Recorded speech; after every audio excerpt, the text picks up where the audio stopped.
With superstar goaltending, a resurgence from veteran players, and new life in these young guns in the Dallas Stars, they could be the team to watch out for coming out of the West. Welcome back to Edgework here on the Hammer Betting Network as our playoff series previews continue, starting here today with the Dallas-Minnesota series. This was one of the final series locked in as we had to wait for what Colorado did in the final day of the regular season on Friday night, but joined today to break down the series by Alex B. Smith, Alex Moretto, and Matt Russell. So let's get right into the series here. Looking at opening prices on just series winner, we see immediately Dallas come out minus 134, 57.3% implied probability there. Minnesota plus 116. And Matt, your first series preview, so I'm going to put you on the spot right away. You look at the series price on this one, Dallas minus 134 to win it. Is this short, long? Like, how did you kind of anticipate this series opening up, and what is your thought on the initial number right here? Yeah, I think it's a little short on the Stars, to be completely honest with you. My fare is minus 147 for Dallas, so I'm certainly looking for the best price available, and minus 134 will definitely qualify here. With my price to bet is that basically anything minus 140 or better. We'll get into this, obviously, this series, and there's some very kind of odd things happening with the Wild goaltending situation here. So I don't know at this point in time whether we have any indication on who's going to start in net, and that's going to decide whether I'm going to play this in game one or whether I'm just going to go with a series bet or a couple of different series bets here. So a little bit surprised. Dallas obviously has, more of a name recognition, right? Being in the playoffs, obviously the run that they made via the bubble a couple of years ago, while the Wild haven't won a playoff series since 2015. And you could probably run into Kirill Kaprizov in the Starbucks line and not know that you're behind a 40-goal scorer. So, a little bit surprising here that Dallas isn't getting kind of the same love that some of the other, relatively familiar brands, if you will, are getting throughout these series odds. Alex, I see you rocking the Dallas jersey there. You're going to be in support of the Stars. You are in the state of hockey in Minnesota there, so you're going to be public enemy number one throughout this series. But with that being said, supporting Dallas, is this a number that you can support? Absolutely. And I'm someone who will kind of shy away from chalky prices during the regular season, but I'm not afraid to lay something in the playoffs, and especially with this. Like I said, I was stunned to see this low of a price. I thought something had happened. I thought this number had opened and a bunch of money came in on Minnesota. Like, did I miss something? Seeing this open, at one shop, it was as low as minus 122. I really don't know who's betting on Minnesota at that low of a number, considering their playoff history. As Matt mentioned, and like you said, you can run into Kirill Kaprizov and not even realize that he's standing there in front of you. They're kind of an invisible team. And even if you live here, I literally walked past Bill Guerin the other day going to Walgreens to pick up medication, and we just briefly said hello and then walked away. So to kind of just echo that point that Matt made, this is a Dallas team that, a lot of people didn't really know about at the beginning of this year, and I think people are going to know about Jason Robertson and Jake Oettinger. I think those are going to be household names, and I think it starts with this series. Any kind of style that you want to play, Dallas can match it. They can go up and down and play some boat race hockey, play pond hockey, give you 7 or 8 goals. They can shut things down and play the old school style. They have a great goaltender at Oettinger who can steal you a couple of games, which is all important when you're talking about a 7-game series. So just everything points to Dallas for me. Yeah, and Alex Moretto, finally with you. If you're looking at the series price here, are you kind of on the same page as these guys for where the number is at right now? Yes, I saw some openers like short of minus 130, but below minus 130, you got some minus 122s out there and stuff, and it was a run don't walk situation. Get on those as quickly as you can. Those have kind of gone away, but there's still like some 130s out there. 140 is good for me. I think that this is a very one-way series. The path to victory, Alex kind of touched on it too. The path to victory for Dallas and the way they can play so many different styles are immense. They can win in any different way. They have so many different paths to victory here. Whereas the Wild, there's kind of like only one way really you can see them winning this series. The Eriksson Ek injury is just massive for them too. It's just like that's one guy you really can't afford to lose. He's also been the type of player who's been able to elevate his game in the playoffs. So to lose him at this time and lose him against, in a series where he would be so important, probably going up against that top Dallas line, one of the best lines in the NHL, is just like, I don't see how they they can replace him. They already didn't quite have the forward depth. So yeah, this could be a very quick series in my opinion as well. Well, and aside from the series price, just Dallas to win it, -134 there, Alex, is there any way you're saying, like, hey, this could be a quick series, this one could be over fast? Would you look to different markets here with series spreads? I mean, we're seeing them pop up at different shops slowly throughout the day here. We are recording Saturday morning, so the morning after that these matchups have been locked in, you see like a +140 on a Stars, -1.5 on some books. And now as these slowly start to roll out, like, is there prices that you'd be comfortable getting behind? Is there a certain series spread you'd be looking to attack? Like, how would you maybe approach different markets on this? Yeah, I think if you can get like a +140 or better on a -1.5, that's great. But I'd honestly even look towards a -2.5, probably a significantly better price. I think you saw some like +300s out there. That's kind of the way I could see this being done in 5. You know, they win it at home. The Wild end up taking one game. It kind of comes down to like, who are the Wild going to start in game 1? That's huge for me. Like, if you're more comfortable waiting to see if it's Gustafsson or Fleury, then like I can understand that. Logic for me says that it will be Gustafsson. He played the last game of the regular season. I think that was so that they wouldn't have a week off for their starter going into game 1. Just in my opinion, I don't actually obviously know. I'm sure Dean Evason knows who he wants to start. If they start Fleury in game 1, sprint to the window, bet Dallas to whatever price you want to bet them to, because I think that that's a huge mistake. That being said, like, Gustafsson, the year he put up was unbelievable. I mean, it was absolutely unbelievable. To post like a 30 goals saved above expected in 39 games is nuts. But also, he only played 39 games. That's another concern. Like, is this, you know, he's playing every other game. I don't think he had more than 3 starts in a row at any point. And, you know, for the most part, he's never starting, 2 games in a row.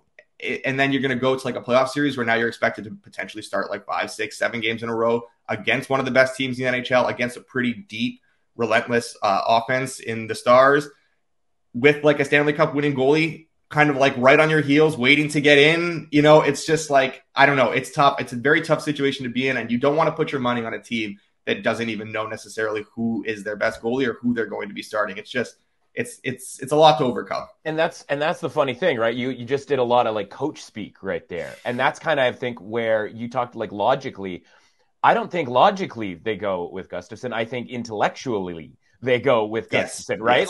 They, logically they're going to be like, well, it's a road game. We have this veteran guy, a guy that they stuck with for 5 games, by the way, last year. And he was giving up goals hand over fist in a loss to the Blues in the playoffs last season. So like they've sort of been, dying with Fleury before. And, I see what you're saying about them playing Gustafsson in the last game. But if you go through their games, they literally go one guy off, one guy on, one guy off, one guy on. And if they cared so much about the metrics in the first place, they wouldn't have been going one game on, one game off for Gustafsson. They would have just given him the reins before now, because they could have won the division. They were still in that conversation for basically the entire month of April up until the last couple of weeks. And so if they were that sort of into the analytics in the first place, Gustafsson would be the number 1 guy. So I actually think Fleury is going to be the guy who starts in this game. And I think in a way that's kind of built in to that game 1 price. As you see, I think mostly, kind of around -150, something along those lines in that first game, especially when we see some of these series prices. You mentioned there was some -120 and change, but more, available -135 to -140. Like, to me, it's already looking like Fleury is going to start. And if it doesn't, then, listen, if Gustafsson's playing, I'm not going to bet the Stars in game 1, but I am, as Alex mentioned, I'm going to have -1.5 for the series. Obviously, I'm going to need them to, or would like them to win game 1 if that's going to be the case. And I've already bet the series price in general. So I'm sort of like double hitting the Stars here overall. So I'm going to need them or want them to win that first game no matter what. And I think that price is sort of built in on that concept. So ideally for me, Fleury does play that first game. I sit out this first game because my fair price in a game 1 situation is my fair is sort of like mid -130s. I'd look to bet the Stars at -127. We're certainly not going to get that price unless maybe Gustafsson comes in and the market adjusts. But honestly, I don't know that the market is all that locked in to the difference between Fleury and Gustafsson, or at least the significance of that difference, because Fleury right now is at best a replacement level goaltender. And it's not like, well, he's going to step it up for the playoffs, because he didn't do that last year either. So, and I think that affects the series-long price, because if they decide, let's say they decide to go Gustafsson in game one, but they do it under the idea that we are sticking with the tandem thing, we've been riding this method the entire regular season, then inherently there's going to be less valuable Wild games, right? That, if it's a 6-game series and they play him half the time, inherently the Wild become less valuable in the series price in all of these other derivatives as well. So I'm fine with getting the number that we're getting now on the -1.5 games and the series price. Game one, I'm probably going to sit out, because again, we don't know specifically who's going to play, and it matters. And there may even be a time, depending, maybe they lose the first 2 games, maybe they even lose the first game and then go to Gustafsson and the price gets inflated. I might end up having to play, try to pick my spots here, maybe with the Wild, if we get some significant plus money prices with Gustafsson, on the idea that, he might be really, really good. And if that's the case, then we could have some in-game value. So it's going to be a little bit tricky here with sort of a big picture stars situation, and maybe trying to pick my spots to maybe take the Wild in a series that I think probably ends 4-2 or even 4-1. Yeah, that's a great point, Matt. And you mentioned about, some series you might want to tie a little bit more money up in, pre-flop, to use the term. This is not one of those series. This is definitely one where especially me being a live bettor, I'm probably going to be attacking this more in-game than anything else, as opposed to pre-game, because of the fact that we don't know what we're going to see. And, I said it on Edgework during the regular season with Gustafsson and the run he's been on. I said, he needs to be the number one guy, and we need to hear that from Everson and Guerin and company and say, hey, this is who we're rolling with, because I think you're better off having Gustafsson start, and then if he falters, you bring in the veteran Fleury, who wouldn't be rattled with the situation. If you have Marc-Andre Fleury in there, right, 3-time Cup winner, future Hall of Famer, and then he gets lit up, and now you got this young kid who's literally played double the amount of minutes from the season prior, jumping into the fire when they're down 0-2 against this Dallas team, potentially. Now you're asking for trouble, and then that's when you could possibly see a sweep, potentially. I think if you're going to go with the tandem system or end up having to play both goalies, which I think eventually you probably will end up seeing both goalies for the Wild, I think you go Gustafsson first just to make him a little bit more comfortable. And Fleury, being the veteran, I think he could hold that role of having to mop things up a little bit better.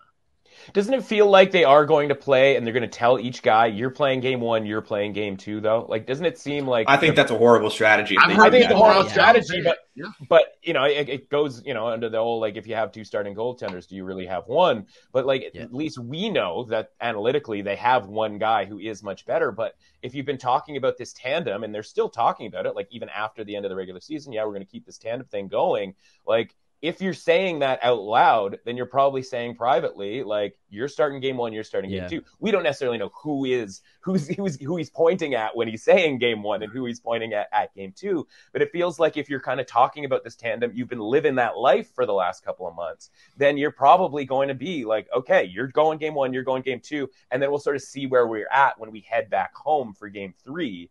And maybe things are going well and they like the tandem thing. Maybe they're not, and they're forced to keep the tandem thing going, or somewhere in between. We'll see.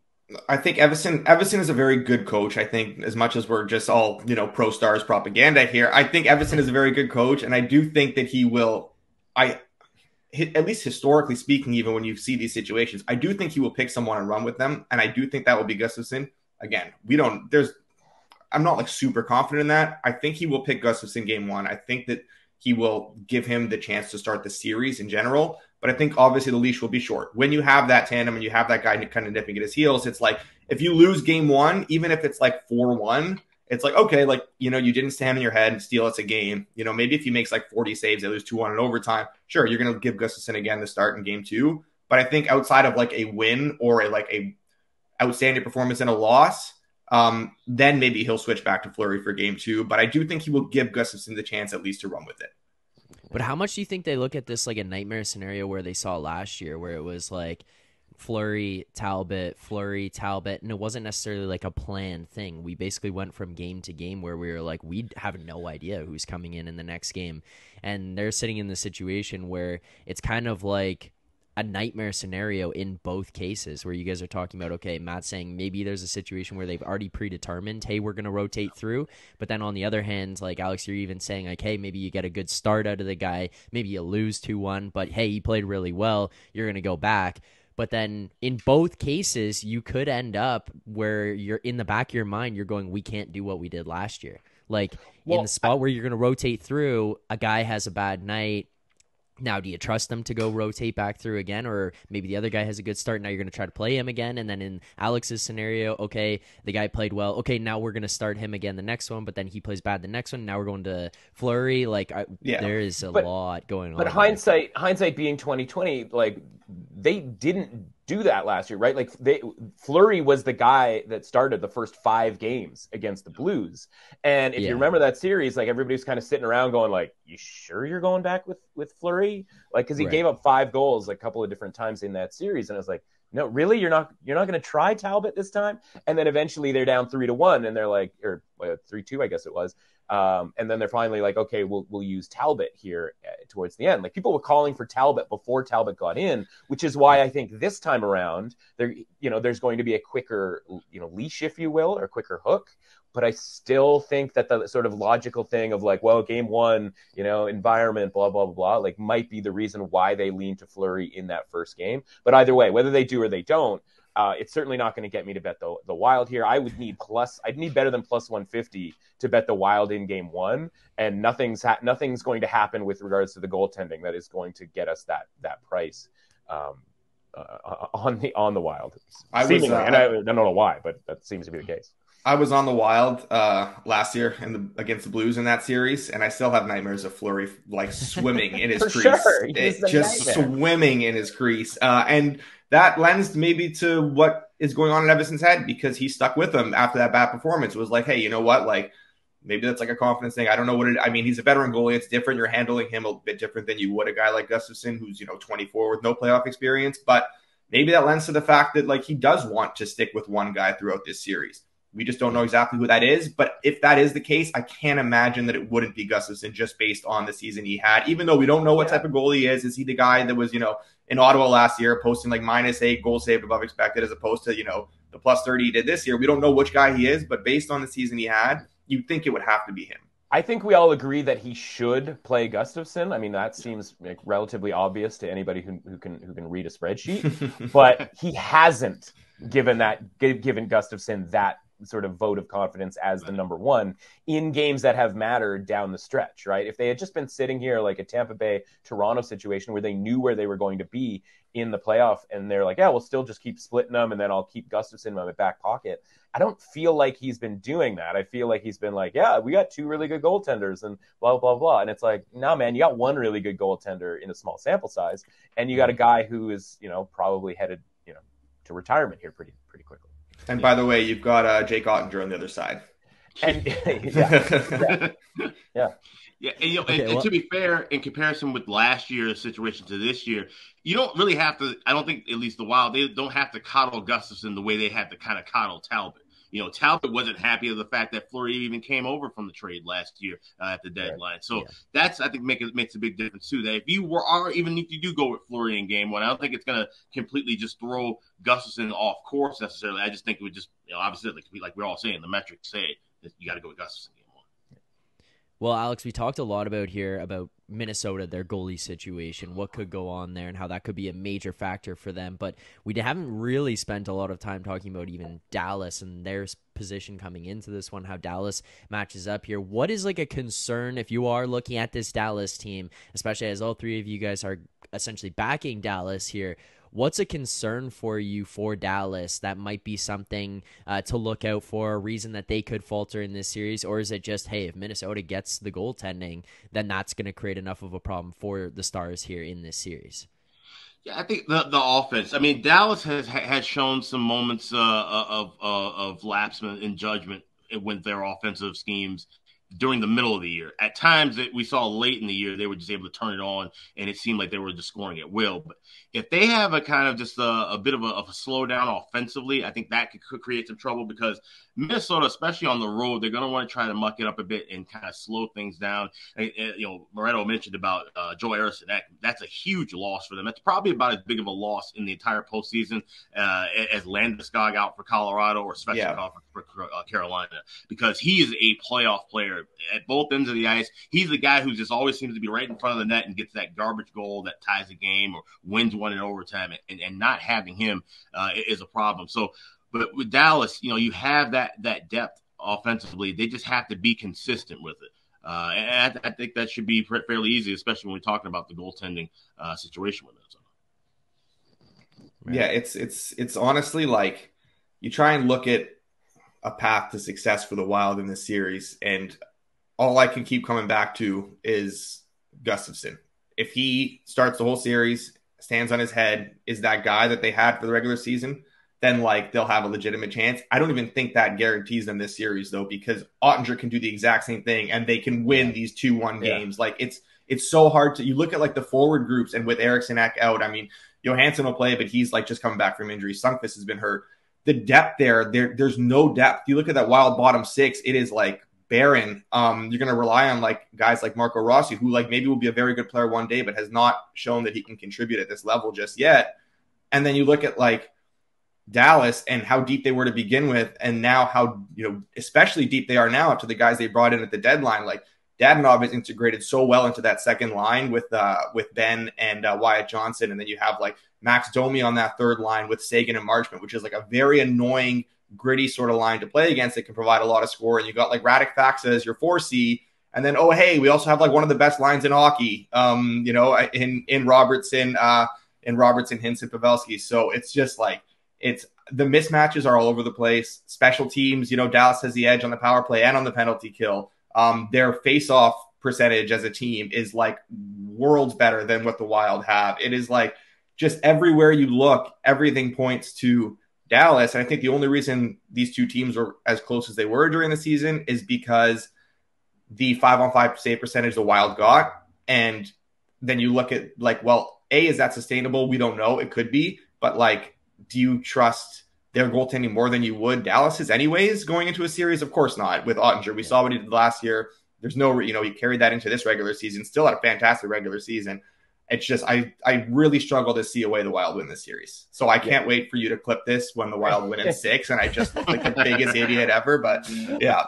Well, I was going to say, it's going to be compiled with your Rangers take. That's exactly. I was going to say it's a bunch of guys talking about a series like it should be priced minus 250, and it's being priced at minus 135. What could possibly go wrong in that series?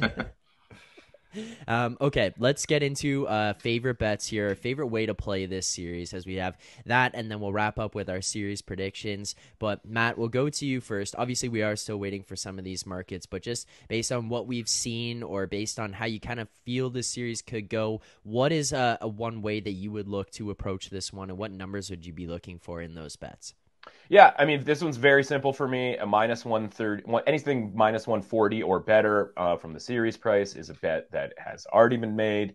And maybe we can get a bit better of a price, but honestly, I don't want to be all that greedy at minus 1.5 for the games. I'm not going to go all the way down to the 2.5 just because it's the NHL. Crazy stuff happens. I have said that I would be sort of, you get my attention with some Gustafsson, coming off of a loss type of scenarios in the middle of the series. So, looking that way, I'd be quite content with kind of a 4-2 type of a series victory for Dallas. I have both teams sort of getting a little bit less, take basically a percentage off of on their home ice advantage, because both teams sort of, records match up. The home road splits, so to speak, match up relatively similarly if you look at those. So I'm completely comfortable with Dallas winning on the road and potentially closing the series out in 6 games. So let's call it Dallas 4-2 and bet accordingly. All right, and Alex B. Smith, we'll go to you next. Your favorite bet and series prediction. Yeah, that series spread, like I said, 1.5 at plus 140. That's the best option. I have series price, but I got a number that's pretty much gone everywhere now, that minus 122. But this is, like I said, everything points to Dallas. Unless something crazy, in the Space Jam fashion happens where Ottinger's soul gets transferred to the body of Gustafson or Fleury, I don't see where Dallas struggles in the series. So I say Stars in 6. Okay, and Moretto, finally with you. Favorite bets, favorite way to approach this, and series prediction. Yeah, this is my biggest series bet for sure. Stars up to -140. I'll stick with that too. That being said, if you're like super late to the window and there's like only -145s, -150s around, leading into game 1, and you see Fleury starting, I would hop on that, no problem as well. And yeah, I would also, I'm happy with the sprinkle on the -1.5, the -2.5. But another way I would look to attack this too, Stars to win the West at plus 650, I think is a very good bet. That is they're 4th on the odds board right now, behind teams like Vegas and Colorado, who I think that Dallas will beat in the second round, and Edmonton. So I really like to look at plus 650 on a Dallas to reach the Cup final as well. I love that. Okay. Yeah, I do too.